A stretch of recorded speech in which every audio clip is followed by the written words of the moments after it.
This hearing of the Judiciary Committee will come to order. As you know, we have a number of nominees, distinguished nominees today by the President to fill our federal bench. As many of you also may know, we have 3 stacked votes at 11 o'clock.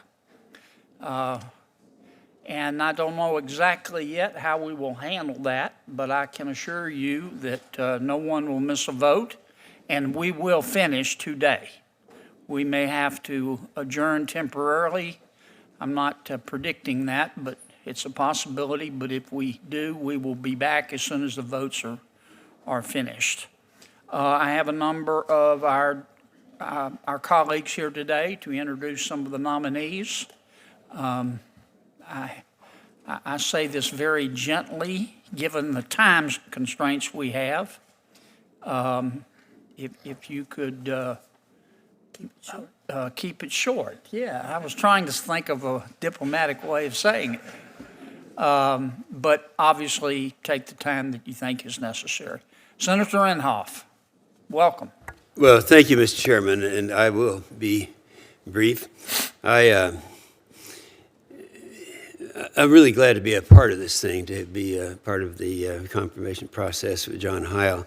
I'm so proud to support his nomination. He has with him today a whole bunch of family, and Melanie, his wife, and 3 sons, Jack, Blake, and Garrett, his sister Julie, and his mother, Sharon. Sharon, would you hold your hand up so everybody sees who the boss is?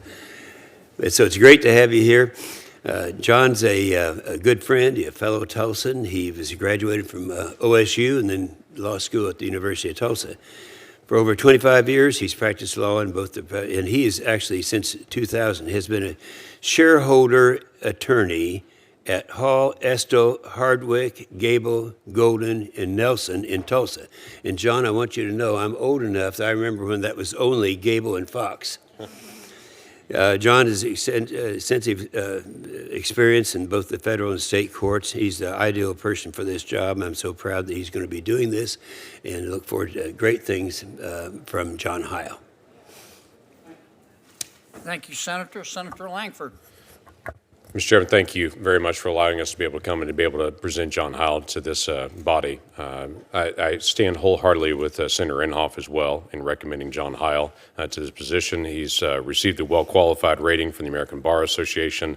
He has an impressive legal career and has been one that's been exceptionally respected. Now, this is a very unique position in Oklahoma, is that he is what I affectionately call the peripatetic judge that is moving around from location to location. So he won't be in one specific area, though he'll probably spend the majority of his time in Muskogee, but he'll cover several different areas of our districts in Oklahoma.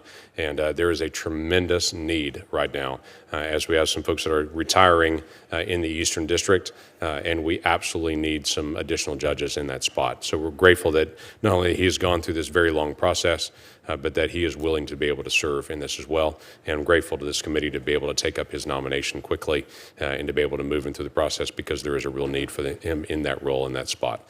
So thank you again for your leadership, and I have no question of the quality and respect that he carries in Oklahoma. Thank you, Senator. Senator Casey. Mr. Chairman, thank you very much. I want to thank you and Ranking Member Feinstein for giving us this opportunity. Senator Toomey and I have served together for 9 years in the Senate, representing our state of Pennsylvania. And in those 9 years, we've worked together to confirm 27 district court judges in Pennsylvania. Senator Toomey couldn't be here today, but he'll have a statement for the record, which if it's not in the record, I'd ask consent that his statement be in the record. I want to start with just a brief biographical sketch of the nominee, Scott Hardy. Scott Hardy's here with us. We're honored by his willingness to put himself forward for this nomination, and I want to thank his family as well. He's got 2 generations of his family just over my right shoulder. I won't steal his thunder. He'll introduce them later, but we're grateful that his family's here. Scott is a graduate of Allegheny College in northwestern Pennsylvania, as well as University of Notre Dame Law School. He's practiced in Pittsburgh since graduating from law school at distinguished law firms. He's also been active in the community, just by way of 2 and only 2 examples I'll give. the Aquinas Academy, and the Good Samaritan Hospice, among other community work that he's done. When as I know every member of this committee and other members of the Senate, when I make a determination about whether I'll support someone to be a federal judge, I consider, as we all do, a number of attributes and factors. Just by way of reference to several, obviously the candidate's academic record is important, so they have the ability to serve as a federal judge. Their character and their temperament is, of course, critically important. Third, their commitment to independence, which is a hallmark of our judiciary, judicial independence. And fourth, of course, their experience. When I consider those factors, among others, Scott Hardy fits the bill. And I have no doubt that he'll serve with distinction as a member of the United States District Court for the Western District of Pennsylvania. And Senator Toomey and I are in agreement on that. Mr. Chairman, thank you very much for this time. Thank you, Senator. And Senator Toomey asked me to express his regrets that he, as you just did, he could not be here today. It was unavoidable. But as you so moved without objection, his statement is entered into the record. Senator Wicker. Well, thank you, Mr. Chairman, Senator Feinstein, and other distinguished members of the committee. I'm delighted to join my colleague from Mississippi, Senator Cindy Hyde-Smith, today in introducing Judge Cory T. Wilson, a native of Mississippi's Gulf Coast, and President Trump's nominee to serve as U.S. District Judge for the Southern District of Mississippi. Judge Wilson's credentials, intelligence, and respect for the rule of law are without question. He's demonstrated his commitment to our state and nation during his time as a student at my alma mater, the University of Mississippi. He's also a graduate of Yale Law School, where he was on the Yale Law Journal. He was a member of the Yale chapter of the Federalist Society and on the Barristers Union, which is the moot court. He's a former White House fellow. He is a former clerk in the 11th Circuit for Judge Cox, as well as being an accomplished lawyer in private practice in his own right and a state representative. During his time in the House, Judge Wilson represented the people of the 73rd District and served as vice chairman of the Judiciary Committee. He's active in civic activities and church in his church, Highlands Presbyterian Church. He's joined today by his wife Stephanie, and he may want to introduce Stephanie and their son during his testimony. But Mr. Chairman and distinguished members of the committee, I'm confident, given his academic and professional achievements, that Judge Wilson would serve the Southern District and our union well as U.S. District Judge. Thank you. Thank you, Senator Wicker. Senator Hyde-Smith. Thank you, Mr. Chairman.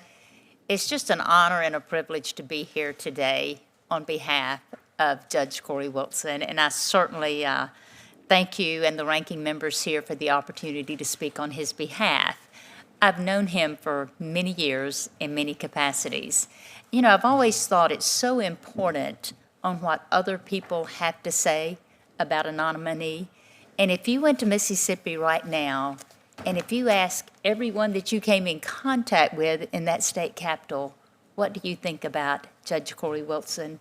You would be delighted at the response. He is so well liked in Mississippi, and it's because he has such a good temperament with everyone he comes in contact with. His credentials are obviously stellar. They are above the cream of the crop. He is well respected there. I think he will do a beautiful job, and I'm just thrilled that I can be here today to speak on his behalf because he has the respect of so many. The people that know him, none of them are surprised that he's sitting here today waiting on this hearing. They could see this coming a long time ago. And so as a fellow Mississippian, I am just honored that we have someone to produce to you that is the quality that we're all looking for, and I think the President will be extremely proud of. So thank you for this opportunity to speak on his behalf. Thank you, Senator. My friend, the senior senator from Louisiana, Senator Hey. Cassidy. Thank you, Mr. Chairman. I'm to introduce someone whom you are quite familiar with. I'm pleased to introduce and support Mr. David Joseph to be the federal judge in the Western District of Louisiana. Given his experience and dedication, we know he will serve the people of Louisiana and the people of the United States of America well. Mr. Joseph has already served our country and state faithfully as a member of the military, as well as an assistant U.S. attorney. Mr. Joseph went to the University of Oklahoma for his undergrad, got his Juris Doctorate from LSU's Paul M. Hebert Law Center, where he was a member of the Louisiana Law Review and inducted into the Order of the Coif. Mr. Joseph currently serves as an assistant U.S. attorney in the Western District of Louisiana, focusing on fraud, public corruption, white-collar crime, and crimes committed on the district's military installations. Prior to joining the Department of Justice, he served as a prosecutor in the U.S. Army JAG Corps. Before that, as an attorney in the Professional Liability and Financial Crimes section of the FDIC, and as an associate in the law firms of Fulbright and Jaworski and Kane, Russell, Coleman, and Logan. David clerked for Judge Jeffrey Victory of the Louisiana Supreme Court and Judge John Parker of the U.S. District Court in the Middle District of Louisiana. As you can see, he has a wide variety of legal experience in several complex disciplines which will serve well as a district judge. He's joined today by his wife, Dr. Jamie Perry Joseph, his two children, Perry and Cheney Francis, his mother and father, Roberta and Dee Coley, and his brother and uncle, Joshua and Dr. Alan Joseph, all present today to support. Also present are U.S. Attorneys Brandon Freeman and Dwayne Keys from the Middle District of Louisiana and the Western District of Arkansas. David Joseph has the intelligence, integrity, and experience to serve our country well. If confirmed, he will serve on the bench in a distinguished manner. Mr. Chairman, I recommend him without reservation and urge swift confirmation. Thank you, Senator. Let me just add a word about Mr. Joseph. As Senator Cassidy put it well, Mr. Joseph has the kind of resume you would expect. Phi Beta Kappa, Order of the Coif. He's worked at big law firms, worked at a smaller law firm. He's clerked for a federal judge.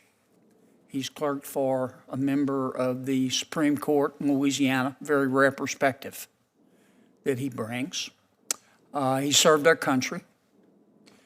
He's worked for a federal agency. And he's currently one of our U.S. attorneys in Louisiana. I know Senator Cassidy follows this approach as well, but I spend as much, if not more time,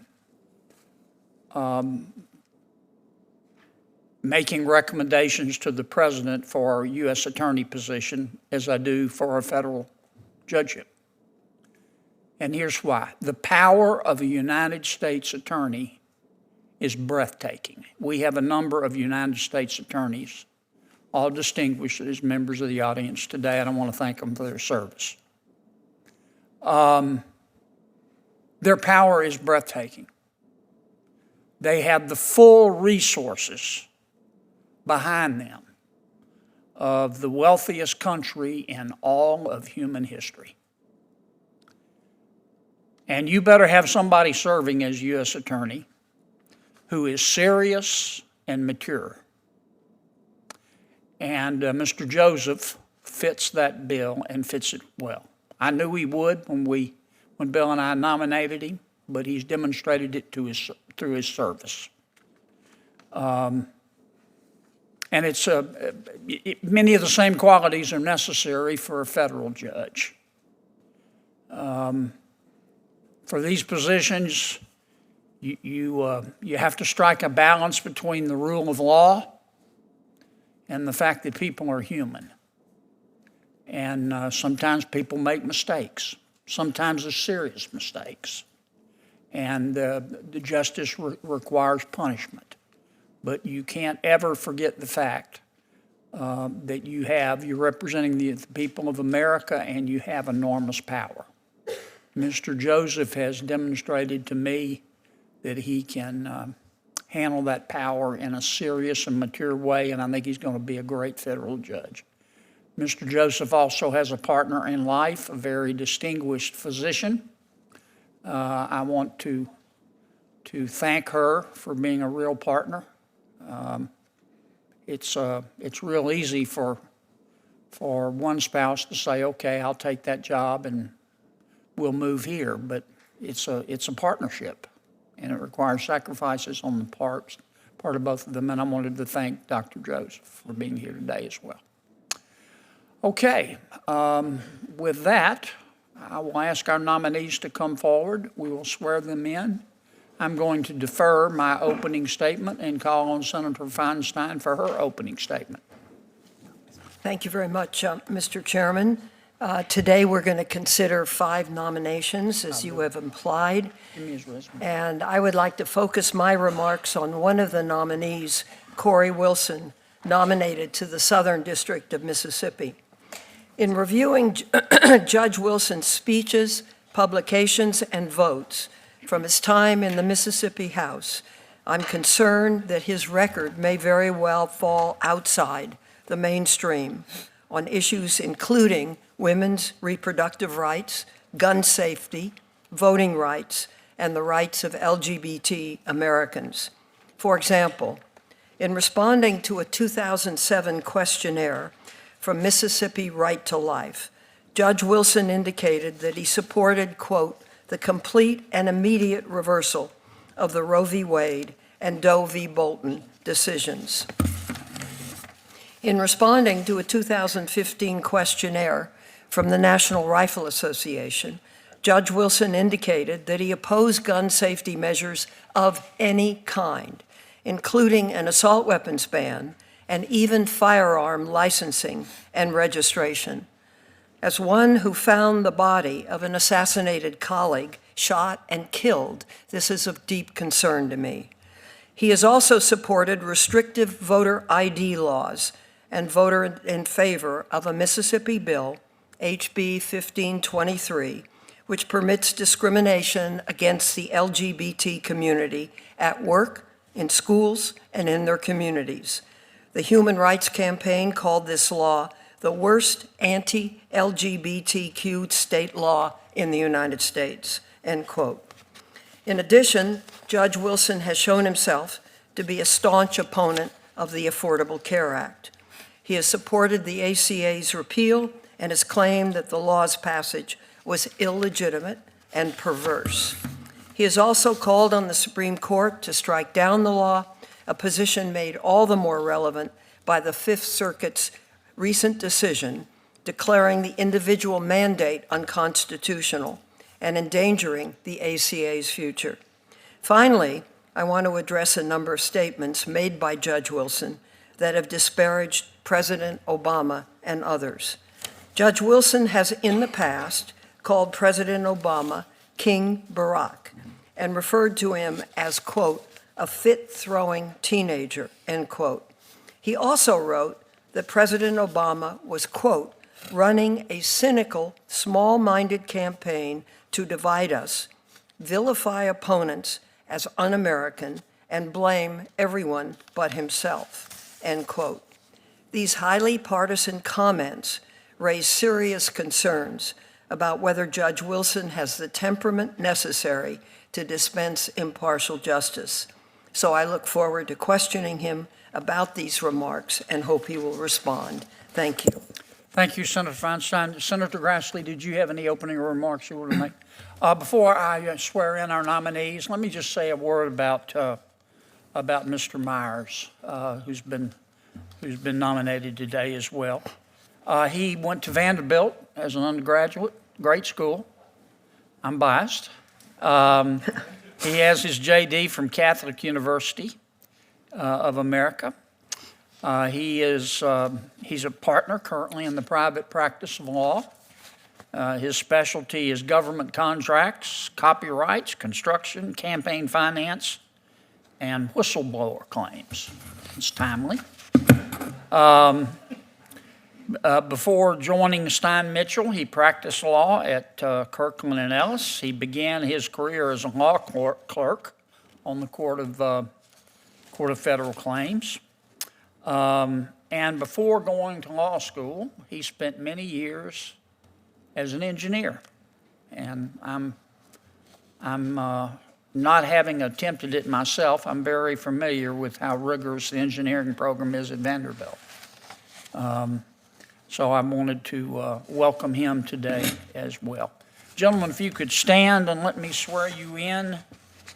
Please raise your right hand. Do you swear that the testimony you're about to give before this committee will be the truth, the whole truth, and nothing but the truth, so help you God? Thank you.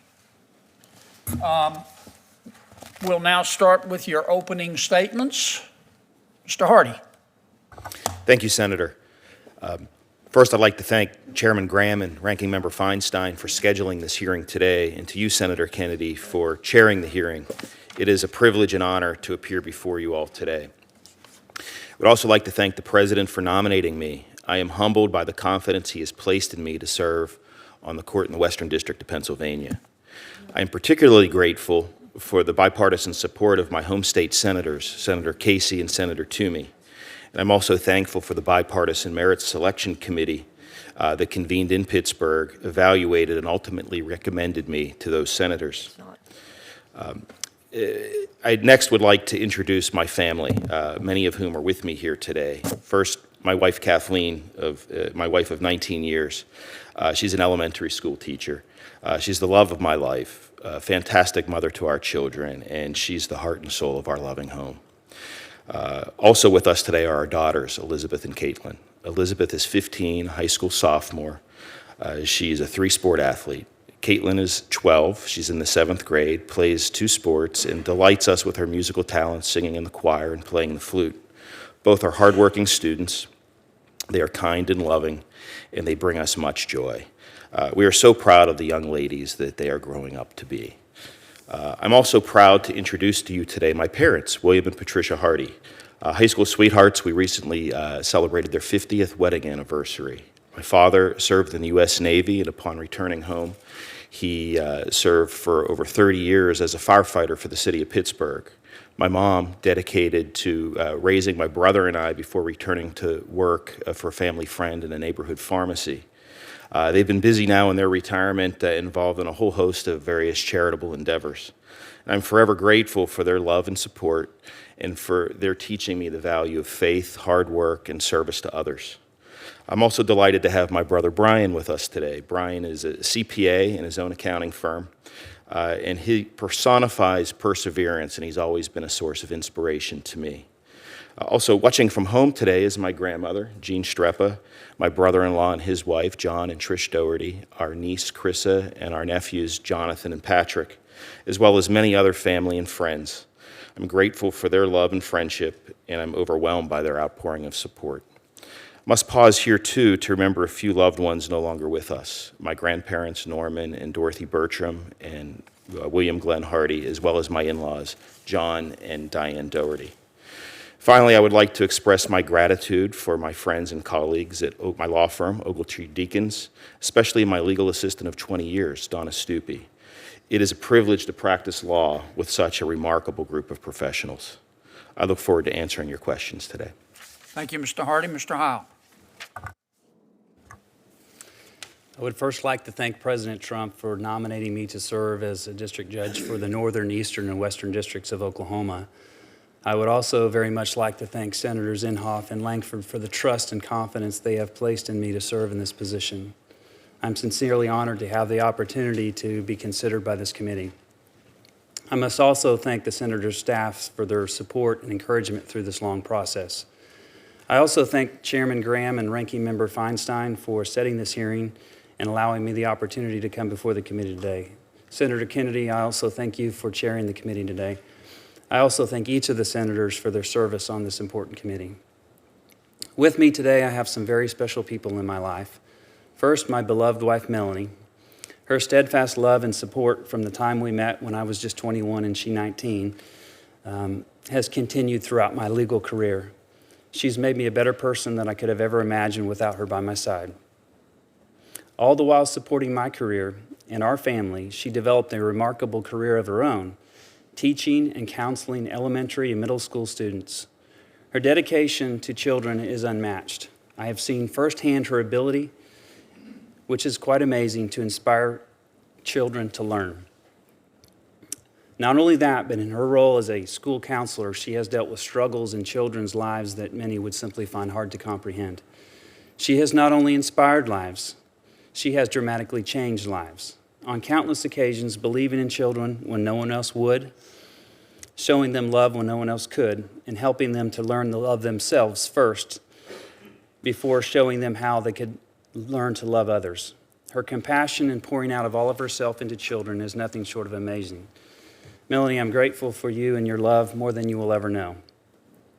Our 3 sons are also here with us today. My oldest son, Jack, is 21, and he is pursuing a degree in business marketing and management at Oklahoma State University.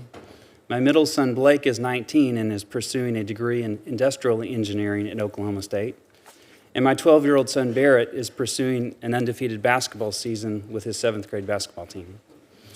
Each of them has been a blessing to us in their own special way. We love them and are so very glad they could be with us here. My sister Julie is also with us. Throughout our lives, she has been a constant source of encouragement, not only to me, but to our boys and so many others. Also with us here today is my very special mom, Sharon. Words cannot adequately express my gratitude for her never-ending love, support, and encouragement throughout every stage of my life. She, along with my father who has passed, taught me so many life lessons: how to believe in myself, set high standards, values, never let failure be an obstacle, but rather use challenges to learn and grow to become a better person. Their examples taught me to value humility, to put others before self, and that success does not come without hard work. If provided the opportunity, I would earnestly seek to apply these values in my role as a judge to serve our country and my community. So many other friends, family, colleagues, law partners have provided me with support, guidance, and friendship. I trust that they know that they have my appreciation and understand there are simply too many to name individually. Again, I thank the committee for this opportunity and am honored today to answer questions. Thank you, Mr. Heil. Mr. Joseph. Thank you, Senator Kennedy. Thank you, Chairman Graham and Ranking Member Feinstein, for scheduling this hearing. And thank you, Senator Kennedy, for chairing here today, for your support, recommendation, and your kind words. I also want to thank Senator Cassidy for his support and recommendation, and President Trump for nominating me for this position. I'm grateful for the support and inspiration of my colleagues, family, and friends who are with me here today. My wife, Jamie, has been my confidant and cherished friend for the last 15 years. Her love and support and the gift of our remarkable children, Perry and Cheney Francis, are the greatest successes of my life. In addition to supporting me throughout the demands of my career, from the Army to my role as U.S. Attorney, Jamie is a physician who serves our community as a breast radiologist, finding, diagnosing, and helping treat women with breast cancer. Also here is my father, Cory, a Christian minister who has dedicated his life to spreading Christianity throughout the world. My mother, Roberta, a public librarian who taught me and my brothers to love literature, and my uncle Alan, a pediatric neurosurgeon who is a mentor and role model. I also want to recognize and thank my friends and colleagues here, U.S. Attorney Brandon Freeman from the Middle District of Louisiana. Stand up if you would, Mr. Freeman. Welcome. U.S. Attorney Dak Keys from the Western District of Arkansas. Could you stand too? Welcome, U.S. Attorney Thomas Cullen from the Western District of Virginia. please. Welcome. And U.S. Attorney Zach Terwilliger from the Eastern District of Virginia. Thank you for your service. Brandon and I, U.S. Attorney Freeman and I, met each other on the first day of law school 20 years ago. And Dak and I served together in the U.S. Army JAG Corps and often litigated against each other in the JAG Corps. Each of these U.S. attorneys has provided me very sound advice over the past 2 years as U.S. Attorney. Unable to be here with me today, but my inspiration to pursue a career in law and how to live my life is my Uncle Cheney Joseph, who passed away 4 years ago. As a law professor, Cheney inspired countless Louisiana lawyers to pursue careers in criminal law, myself among them. He was also instrumental in advocating for fairness and consistency in Louisiana criminal law. Also inspirational to my career in life is my grandmother, Robertine Cobb, who was among the first female graduates of Tulane Law School. My presence here today is the result of a supportive family, exceptional colleagues, and my good fortune in joining 2 organizations that shaped me personally and professionally, the United States Army and the United States Department of Justice. In 1997, as a 20-year-old private, I raised my hand for the first time to swear my allegiance to support and defend the Constitution of the United States. Over the past 23 years, I've had the privilege of repeating that oath many times. For the last 2 years, it has been the professional honor of my life to serve as the United States Attorney for the Western District of Louisiana. I believe the attorneys and staff in my office to be the finest in the Department of Justice, and any success I've had as U.S. Attorney is attributable to them. I have always and will continue to be an advocate for the rule of law, a principled and independent decision maker, and a faithful servant of the Constitution. If I am fortunate enough to receive your support, I will approach every case with a commitment to fairness and justice. Thank you again for considering my nomination, and I look forward to answering any questions you may have. Thank you, Mr. Joseph. Barry, how did he do? Very well. Good, okay. You have anything you want to add?